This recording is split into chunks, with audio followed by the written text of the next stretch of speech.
हैं इनायत शेख, नमस्कार। ये हमारे क्रिएटिव डायरेक्टर हैं समित बंसल, ये लोगों को नचाने वाले पप्पू जी, और ये जो गाने को जिन्होंने बहुत ब्यूटीफुली लिखा है इसकी क्रेडिट देनी चाहिए इनको, दीपक त्रिपाठी को।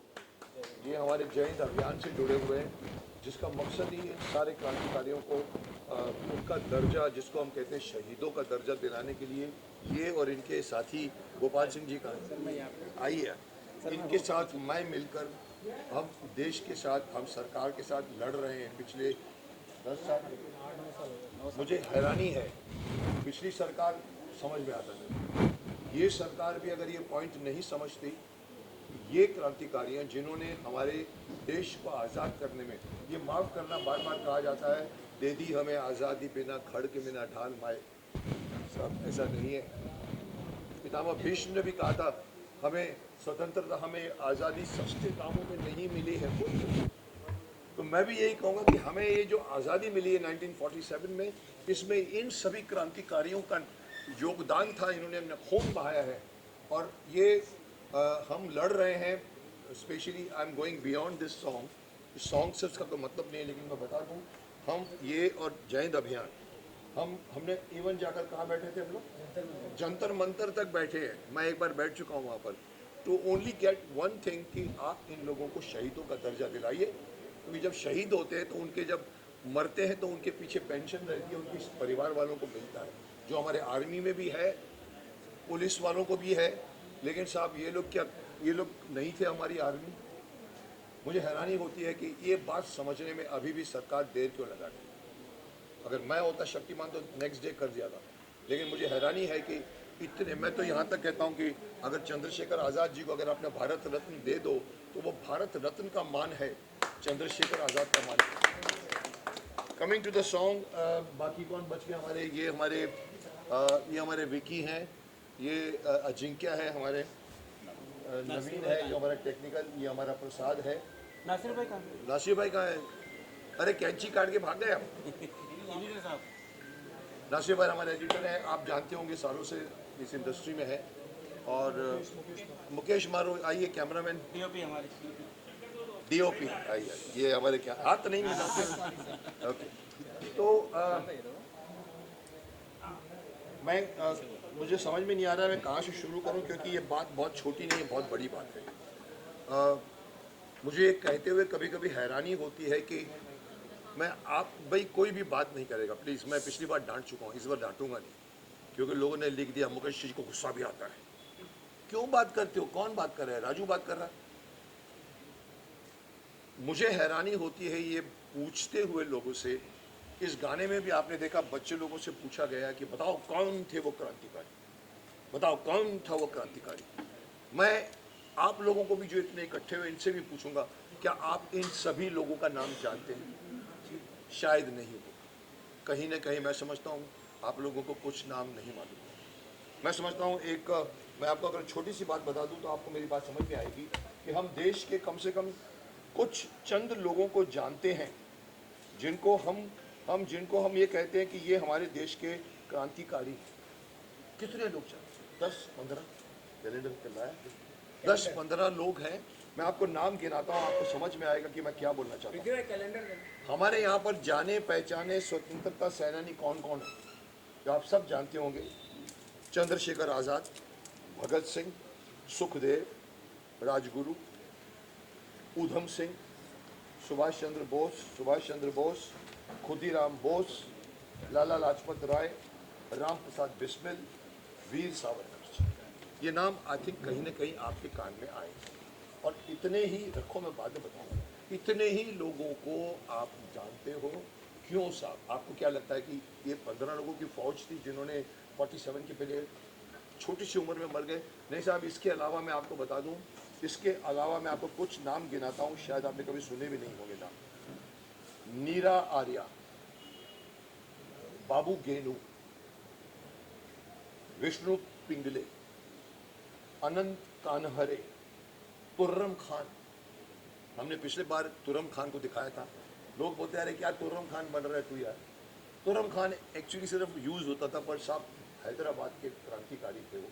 तुर्रम खान, वीर गोकुल सिंह जाट, वीर भाई कोतवाल, कब सुना आपने नाम? बाबू शिव प्रसाद गुप्ता, रानी चेन्नम्मा, पृथ्वी सिंह आज़ाद, राजा महेंद्र प्रताप, चित्तू पांडे, तेलंगा खड़िया, भगवान दास माहौर, वारिंद्र घोष, संगोली रायना। ये चंद नाम मैं आपको गिना रहा हूँ, पर आपको बता दूं कि लिस्ट बहुत बड़ी है साहब। ये देखिए, हम लोगों ने ये हमारा जैद अभियान की तरफ से ये हमारा सालाना कैलेंडर निकलता है साहब। इस कैलेंडर को अगर आप देखोगे तो 365 दिन होते हैं सर। ये 365 आपको क्रांतिकारी मिलेंगे जिनके अंदर या तो किसी का उनका मरण दिन है, जिस दिन किसी दिन उनका जन्मदिन है। ऐसे 365 को लेकर हमने ये कैलेंडर बनाया है जहाँ हर जगह पर आता होगा। यानी मेरा कहने का सिर्फ यही मतलब है, 365 है साहब, और हम जानते हैं 8-10। और इस गाने का मकसद सिर्फ यही है कि वो 365 को और भी कितने हैं? More than 7,000। Can you imagine? शर्म आनी चाहिए हमको। उन 7,000 लोगों ने किसके लिए जान दी थी? अपने लिए, अपने घर वालों को कुछ फ़ायदा मिलता है? आज तो देखिए इलेक्शन लड़ते हैं, सिर्फ एक ही मकसद होता है, पैसा कहाँ से कमाया जाए, घर में क्या आए, बिजनेस बने। साहब उन लोगों ने अंग्रेज़ों के खिलाफ भिड़ गए थे, और इतने क्रांतिकारियों को नहीं जानते थे लोग, और नहीं जानते हैं। ये बात मुझे बहुत टाइम से खल रही थी, तो मैंने और हम लोगों ने बैठ के गाना बनाया। ये आज़ादी के एक अंताक्षरी बनाई, इन्होंने बहुत अच्छा लिखा है। और मैं आपको बता दूं, ये यहाँ कहानी ख़त्म नहीं होने वाली है। नंबर 2 सॉन्ग है, नंबर 3 आएगा, 4 आएगा, 5 आएगा, 10 आएगा, 15 आएगा, 20 आएगा। I will try to release every 2 months one Paheli song, and there we will be able to come to a stage जहाँ शायद ये बच्चे भी नहीं बोल पाएंगे, जहाँ पर मैं बताऊँगा या गंगाधर बताएगा या शक्तिमान बताएगा या कोई और आके बताएगा। बट साहब ये बहुत इम्पोर्टेंट गाना है। मैं आपको अभी देखो, कुछ दिनों पहले मेरे गुजरात में विश्व गुरु रिलीज हुई। मेरी गुजराती पहली एंट्री है, और 5 सालों के बाद मैंने एक फिल्म की, लोग बोलते हैं आप। विश्व गुरु का भी यही मकसद है आज के, उसके अंदर भी एक बहुत बड़ा मैसेज है। आज के यूथ को बाहर के ऑर्गेनाइजेशन बर्बाद कर रही है, गंदे कंटेंट्स डालकर, ड्रग्स डालकर, और खेती खराब कर रहे हैं, दवाइयाँ खराब कर रहे हैं, और उसके खिलाफ मुझे बुलाया जाता है सेंटर से, और मैं वहाँ पर कश्यप बन के मैं उस फिल्म में हूँ। और मैं आपको बोल दूँ कि आप लोग भी देख पाओगे, क्योंकि उसका हिंदी वर्जन आने वाला है। और मैं आपको बता दूँ, जो एक न्यूज़ कि उस गुजराती पूरी फिल्म में एक बंदा हिंदी बोल रहा है, वो है मुकेश खन्ना। मैं पूरी फिल्म में हिंदी बोल रहा हूँ। बट मैं अभी जाके सूरत में प्रीमियर देख कर आया, मैं चकित रह गया कि बहुत अच्छी बनी है फिल्म। तो उसी तरह से ये हमारा, मैं वो बोलना चाहता हूँ, क्यों लाया हूँ कि वो फिल्म चलनी चाहिए साहब, वो फिल्म चलनी चाहिए, तब जाकर एनिमल जैसी फिल्में रुकेंगी। माफ करना, मैं खिलाफ हूँ भी और नहीं भी। लोग कहते हैं सर 500 करोड़ कमा लिया, कोई कहता है सर इतने करोड़ का पैसे से क्या होता है साहब। 500 करोड़ आपने कमा लिए साहब, आप 70 करोड़ लोगों के यूथ को आप बिगाड़ रहे हैं। पैसे तो आपने कमा लिए, लेकिन आपको मैं बता दूं कि अगर मैसेज गलत जाता है, नेवर क्रेडिट एनी फिल्म जिसने पैसे कमा लिए। लोग मुझे बोलते हैं, अरे साहब आप उसके खिलाफ क्यों, उसकी टीआरपी बहुत बड़ी है सर, करोड़ों लोग देखते हैं। मैंने कहा लेकिन फिर भी गलत है। मैं यही बोलना चाहता हूँ कि एनिमल जैसी फिल्में जो गलत संदेश देती है, और भी कितने फिल्में मैं नहीं गिनाऊंगा नाम, लेकिन ऐसी फिल्में बनना, या हमारे धर्म को बखौल उड़ाते हैं। हम हनुमान जी को टपोरी डायलॉग बोलवा लेते हैं, मूछ लगाकर राम को लाते हैं, हिंदू धर्म का मजाक उड़ाते हैं, शंकर जी को बाथरूम में पीके में लेके मजाक बना। नहीं सही तो सिर्फ एक्टर था। अरे साहब ऐसा नहीं है। अरे साहब हम अभिव्यक्ति की आज़ादी है। मैंने कहा बाय फुट अभिव्यक्ति की आज़ाद है, तो करके दिखाओ ना मुस्लिमों के खिलाफ, करके दिखाओ सिखों के खिलाफ, करके दिखाओ क्रिश्चियन के खिलाफ, तलवारें निकल आएंगी। ये हिंदू धर्म है जो चुप बैठता है। मेरे से आदमी बोल जाता है, मतलब बोलेगा मुकेश जी टैंक करेगा, आपस में बातें होगी, संधि हो जाएगी, 5,000 करोड़ का, 500 करोड़ का, 5 करोड़ का पब्लिसिटी मिल जाए।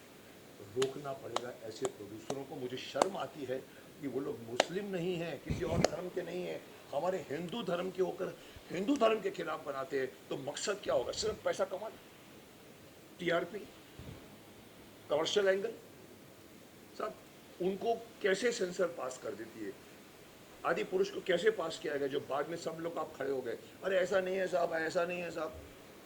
महाभारत को भी चेंज कर दिया था एकता कपूर ने। मैं खड़ा हो गया था, मैंने कहा एकता कपूर तुमने महाभारत का सत्यानाश कर दिया। What I'm trying to say today is that the song like this should be encouraged. आप लोगों को, सब लोगों को इसको वायरल बनाना चाहिए, ताकि देश के नहीं गांव के अंदर के बच्चों को भी मालूम पड़े कि हमारे क्रांतिकारियों का नाम क्या है। ये मेरा एक छोटा सा प्रयास है। मैं कभी कभी, मुझे कभी कभी नहीं बोलना चाहिए, बट आर्नब जैसे लोग बोल जाते हैं मेरे को बिठा के, अरे मुकेश जी आप बोलते हैं, इतनी इंडस्ट्री से कोई नहीं बोलता। साहब मुझे हैरानी है, बोलिए साहब, मेरा साथ दीजिए। इस तरह की पेट्रियाटिक फिल्में बनाइए, मकसद की फिल्में बनाइए। हर फिल्म के अंदर एक मैसेज होना चाहिए, नेगेटिव नहीं, पॉजिटिव। कहीं ना कहीं मैं चाहता हूँ कि ये और मैं सिर्फ आपसे पूछना चाहूँगा कि आप लोगों की राय, आप लोगों को कैसे लगा। पिछला आपने पहला देखा था, अब ये दूसरा है। हमने इसमें बहुत मेहनत की। पिछली बार तो हम फटाफट आए थे, करके निकल गए थे।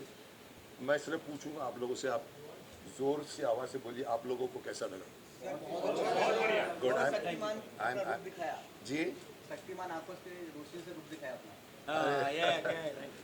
कहीं ना कहीं देखिए वो गंगाधर करता है, ऐसे टिंग करेगा तुम्हारा फ़ोन बंद हो जाएगा। तो हमने इसमें अच्छे स्पेशल इफेक्ट्स यूज़ किए। मैं तारीफ करूंगा हमारी टेक्निकल टीम से, उन्होंने बहुत मेहनत की है। It took about 21 days to complete the editing of this. कहाँ है एडिटर साहब?